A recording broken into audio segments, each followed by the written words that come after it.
එක එනවා යන එක යනවා යාළුවෝ ඉතුරු වෙනවා හැමදාම ඔබ දැන් නෑ මේ ලහුගෙන කතා නොකර ඉන්න තරමට ඒ කියන්නේ කොල්ල දුකේ ඉන්නේ. නෑ මේ දුකක් නෑ මේ පොඩියට තියෙනවානේ. දැන් එපා ඉතින් අඬන්න නැතුව ගියමු. මං අඬන්නේ නෑ. එයා හිටියා. එයා ගියා. අවුවාම තමයි ඉතින්. ආයිකද ගියේ? මගේ යාළුවත් එක්ක.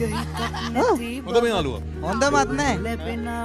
අපි දෙන ලව් කරනවා. ඌ බලන් හිටියා. ඌට ඉරිසියා හිතුණා. ඌ ගෑණි ගත්තා ගියා. ඇත්තටම ආදරය කරන දෙන්නෙක් එහෙම වෙන් කරන්නේ. ඒකට රැක් නේ. මම ගෑණිට පිස්සු. ඒක දකින්න කරලා. ඉතින් මං ගෝ යනවා නම් ඵලයන් කියලා. ඉතින් ගියා. අයියෝ දුක් වෙන්නේ. මාමා දුකින් නෑ පිස්සු. මාමල දවසට ගම වටේ තියෙන තාප්ප පුරා ඔය සුදු සෑතින් පාප අරගෙන ගන්න සුදු නෝනා